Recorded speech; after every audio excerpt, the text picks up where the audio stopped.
Alrighty, welcome back, ladies and gentlemen, to the Chupacabra's lair. I am your host, Larry the Chupacabra, and we're back for some more indification with VIDAR, another delectable indie game up on Kickstarter right now, and it's also been featured very recently at the Magfest convention, so it sounds all kinds of spiffy fun. And VIDAR is a sort of roguelike game in its own right. Instead of procedurally generated terrain and citizenry and all of that stuff, we have a procedurally developed and designed whodunit game, where there is some sort of beastly creature out in the darkness of this strange and forgotten town, murdering people. And every time you murder somebody, that takes out a whole chunk of different random storylines out of the game, and it makes for infinitely replayable sort of RPG questage. So we'll just jump right in here and take us a look-see without further ado. The day the stranger came to VIDAR, everyone was excited. If he could find a way through the blizzard, maybe there was a chance we could escape. But the storm was too strong, and the snow was too deep. The stranger was not the savior of VIDAR. Alrighty, we have arrived in the strange and isolated town of VIDAR. And as you saw from the intro, some dark and sinister shenanigans are taking place here, and we are cut off from the rest of the wide world by a nasty snowstorm. And, people are getting murdered. So the whole idea here is we've got 24 days to figure out what the heck is going on and try to stop it. Or everyone's dead, and, well, it's kind of pointless to try and figure it out after that, because there's no one left to save. And, just to spice things up for the demo, since we don't have a whole 24, in-game days worth of content, a bunch of people are already dead. So that just livens things right up, A few corpses really brightens up a day. Or was that how it went? I don't know. Oh, hello. Got some old man here doing stuff with, knickknacks and an alchemy set with some beakers and scales and all sorts of stuff. What is your dealio, Fofilio? Alec, I know you're new here, and honestly, if Etel were still alive, I would ask him, but desperate times and all that, I'm afraid. The oil in our lights outside is quite stale. Not only that, many are cracked and leaking. Doyotia normally fixes them, but ever since Danny's death, she's locked herself in that confounded workshop of hers. The last thing we need now is for the lights to go out. We need some more oil, and fast. There's a lagoon in the cave, and around this time of year, one can find imps gathered near the water. They're mostly harmless, and indeed are afraid of the light. If you light the torches in the lagoon, they'll scatter. And, critically, they leave behind an oily residue. Of course, you need a bit of fire yourself to do that. Oh, I got a lantern, sweet. Light the 5 torches down there, and gather up some of the oil once the imps have cleared out. Suppose the adage about spending money to make some extends beyond coin. I can't afford to give you much oil for that lantern. It won't last you more than 7 minutes once you enter the cave, stranger. Make the most of your time and get me some of that imp oil. You'll also need this bucket to gather the oil. Young man like you should have no problems juggling all this equipment, I'm sure. Look at you. You're all strapping and tired from a journey, and I should have offered you a bed. What's the worst that could happen? Alright, so we got a mission already to go, scare the oil out of some imps. I think there might be a joke in there somewhere, and I don't know if this is an inn. I think we just broke into some random person's house where, yeah, they make wine here. Okay, that's cool. Who are you? Ah, Cecilia. Why, hello, stranger. I'm trying to open my house to those who are in need and ill and all of that, and I suppose you fit the bill. You might have passed Alec on your way in. His roof caved in and destroyed most of his potions and whatnots. I told him he could stay here. I've always had a fondness for him. He was one of the few vendors in town, but always honest, and my parents were merchants themselves. Well, they were. They're kind of dead, because there's a monster in the town, eating people. And, well, you should go talk to him. I'm sure he has some stuff to say. As for me, I think I'd enjoy a little quiet time. My thoughts. In this weird corner, there's a bed. A very lovely embroidered bed, though. I'll give you credit for that, Cecilia. Okay, so you're a hobnobbing lady who opens her home to strangers whose houses have caved in, like Alec. Let's see what else our lovely town has in store. So we need to light these sconces, and, there's a well we could huck things in. I always do like hucking things in a well. Let's see what's in this house. This house looks off to the side and sinister. Oh, there's a whole bunch of people in here. There's a man in a robe. What's up, man in a robe? Orbalo, the people of Vidar are losing faith in the gods, and truth be told, I cannot blame them. Whatever protection they offered, this little town is surely waning. Bernadette would have shuddered to hear me speak like this. Her stern in face and zealous faith lit a fire in our cold stone church. Oh, well, this is the priest? Sweet. What do we got? Coffee? Cold coffee? My god, that's practically a crime in Larry's world. What do we got here? Lilja. Etel was the last remaining city watchman. Although, to be honest, he wasn't exactly cut out for the job. Still, with his death, Vidar is arguably defenseless now. We're really reaching the end of all of this, stranger. Are you ready?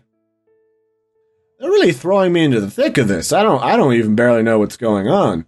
I wouldn't mind with a little bit more preface information built right into the game if I had to name one thing right off the bat, you know? Sort of hearing some of what's going on by somebody milling about outside would be nice. Sabina? I have scoured the texts, pored over the ruins, and still have not found even a mention of the beast that plagues us. How could such a powerful monster be so new to these lands, and what is its origin? Certainly the clues lie in the victims it has taken. Perhaps if we find the location of a fight with the beast, we may discern some clues. I believe you may be able to find something in the ice caves. Even something to identify a victim's body may prove useful. Please, if you find anything, bring it to me as soon as you can, even if it's a severed foot or maybe a lung. Combined with my historic knowledge, we may be able to find an answer to Vidar's problems. Okay, we've got this, the historian, Huel. We have a piano. The piano wants me to click on it, but doesn't do anything. More cold coffee. No wonder this town is going crazy. All the coffee's cold. I don't know if you know this about Larry, but Larry runs on like 90% coffee. You could get a buzz from my blood. Alright? It's like we can't go over here. There's some roadblocks. What do we got here? We got some graves. May the gods shelter Bernadette in their world. Okay, that's a corpse. And shelter Danny. Oh, wow. These are the first 3 dead people. Awesome. And that's Etel. He was the city watchman. I think it was a he. This is shaping up to be some morbid stuff already. Nothing back behind this shack. And there are some snow prints here going into the house. I guess they are boot prints and not monster tracks. Oh, it looks like we found the inn.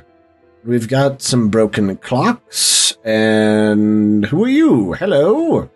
Sandor. Why, stranger, I heard last night that you arrived in a vision of white. I don't doubt that the gods sent you to rid us of the beast. But I've time for neither pleasantries nor tact, I beg of you, stranger. You must save my son. Eric went into the caves 2 days ago, thinking he was going to be a hero. I haven't seen him since. Must find him and bring him home before he freezes to death, or worse, he becomes feed for the beast. Please help me, stranger. I can't bear the burden of burying another child, especially one that I made and didn't just meet by happenstance on the side of the road. Alright, the clock is stuck at 10:02, and this one's stuck at 8:47. You know, I have a feeling that there's something magic going on when I see clocks like this. This is something that I've seen in other games before, where a mysterious beast comes and murders people, and then somewhere a timekeeping device shatters, and then that gives you a clue as to who is doing wizard business. Dorothea, the Dorito lady. As wild as she was, Danny meant the world to me. She was always the popular one, always had the luck with the boys. But she was never cruel, and in the end, I think I understood the value of a hard day's work. I was hoping that someday she'd be my assistant here at the forge. Guess I'll never have the chance to train her now.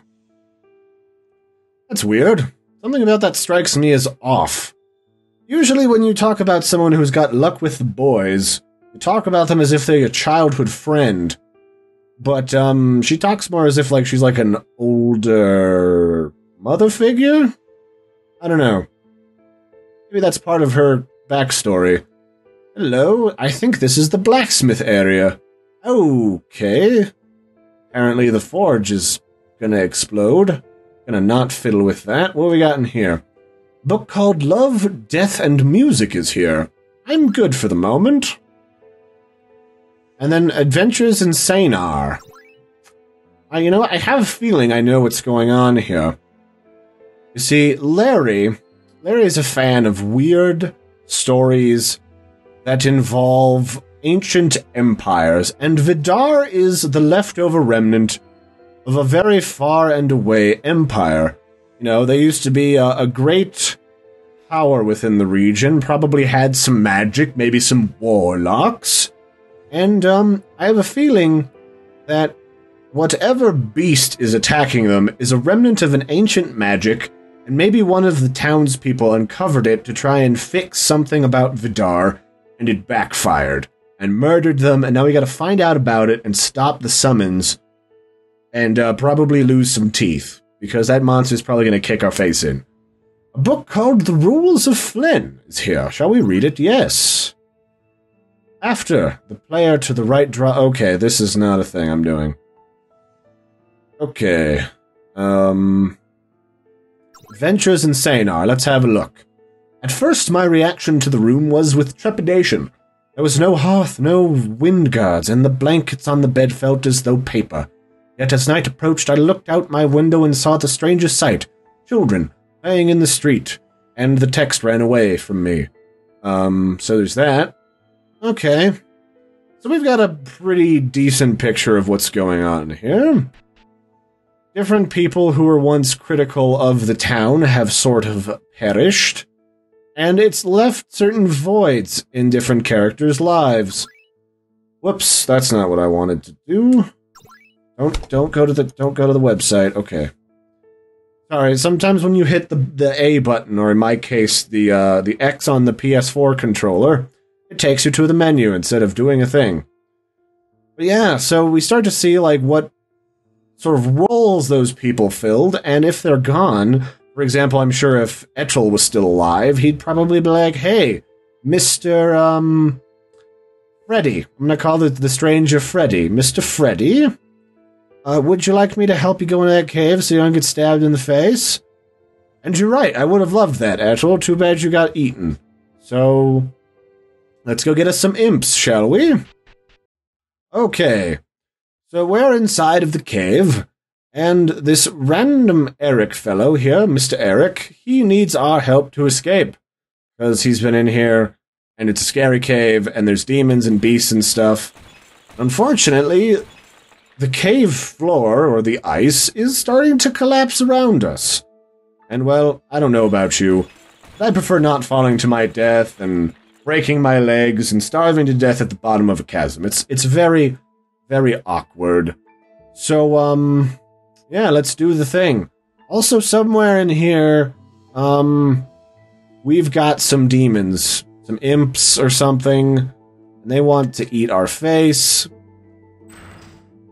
And we've got some platforminess here. So it looks like we do, in fact, have some randomly generated puzzles. Because when I was in here before, testing the game out, the first thing I did was make a beeline for this cave.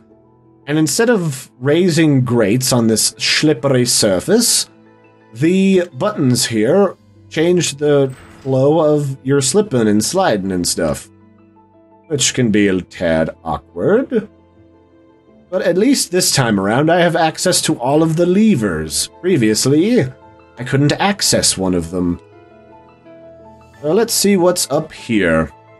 And this is the other thing that I kind of get a kick out of is Despite being primarily procedurally generated for the story, this game also seems like it has some elements of procedurally generated environment, which is a must when you want to do something that basically feels like a roguelike.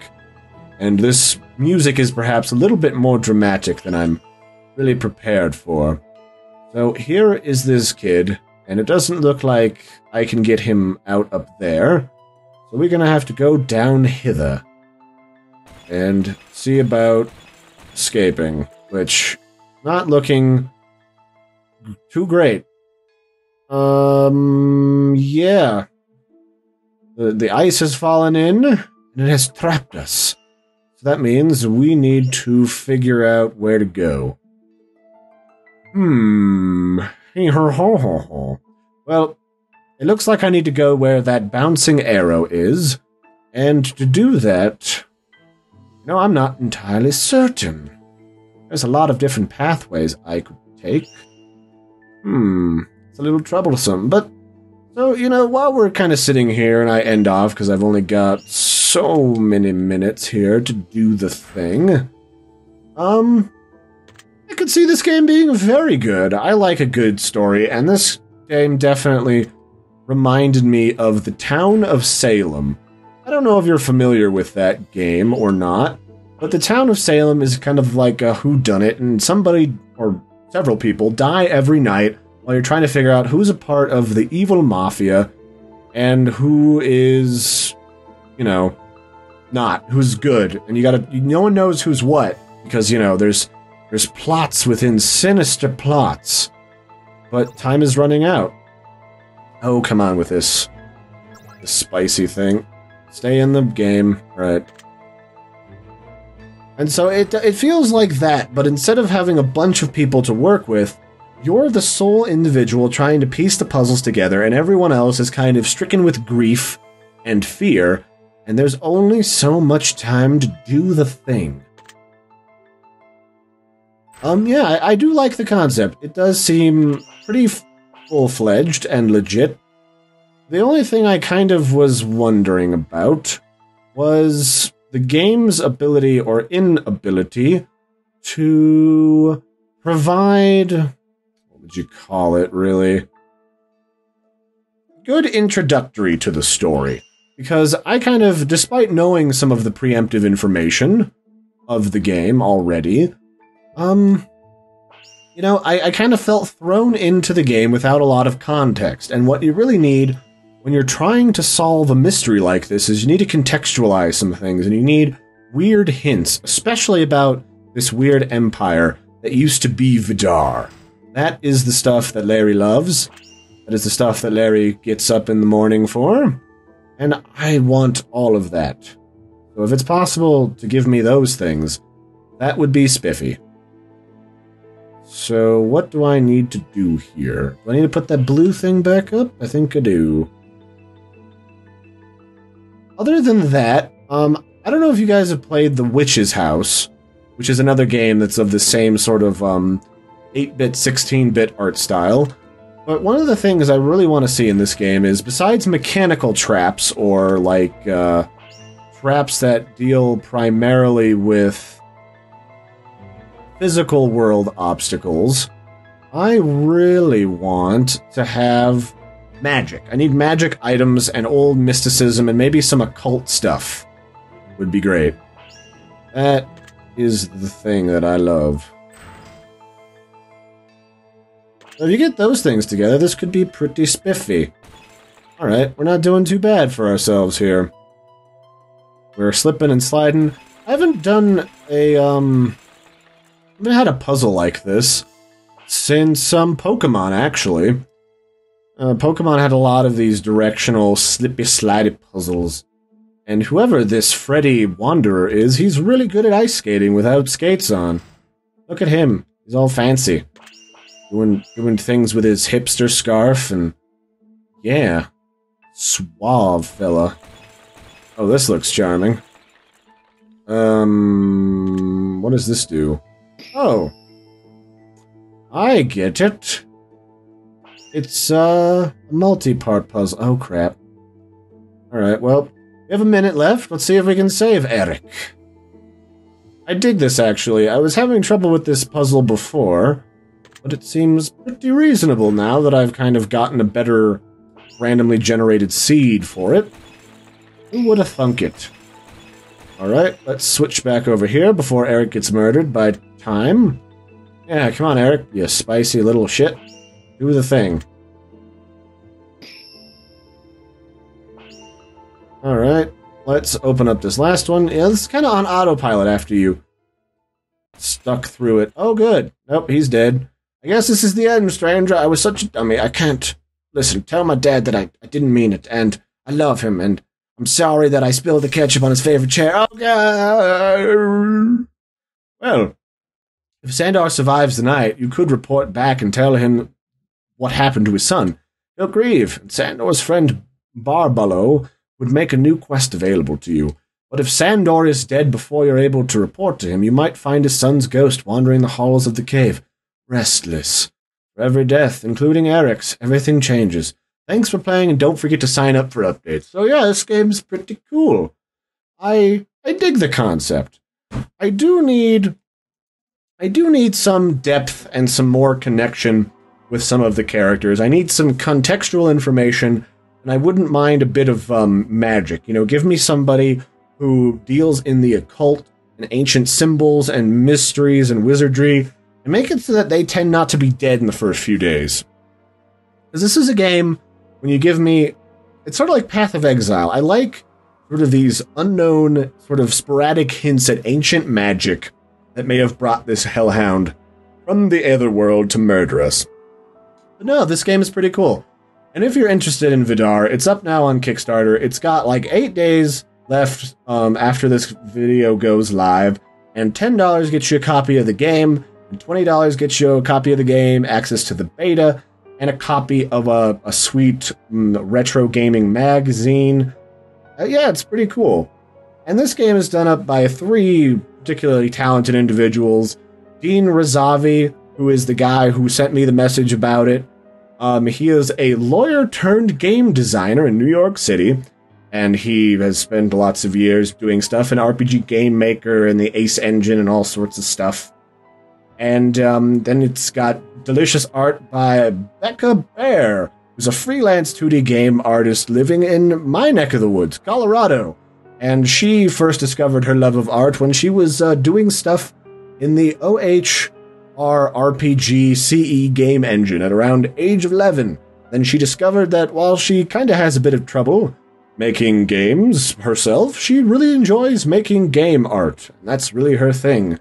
And then it also features Adrian's adventure Adrian, whose adventure started as a 7-year-old accordion prodigy, a small school of music. And one day he sat down and made a quick swift for himself, and since then, he's been making video game music as a composer and producer for years. So we have a very passionate group of developers all specializing in one particular aspect of the game's creation, and they need your help. So check out the end of the video. Probably around now you'll be able to click the Vidar logo and head to their Kickstarter page, and you'll find both that link and the link to their website and the demo, which is available to you, just as I have been playing it, in the description of this video. So, I like where it's going. I think it needs a little pieces here and there, but it's an early concept for a cool-looking game. I'm hopeful. So I've been your host, Larry the Chupacabra. Check these guys out. Don't forget to like and subscribe, and I will catch you next time. Have an awesome morning, evening, afternoon, day, weekend, pan-dimensional adventure, or whatever, and I will catch you next time. Toodaloo!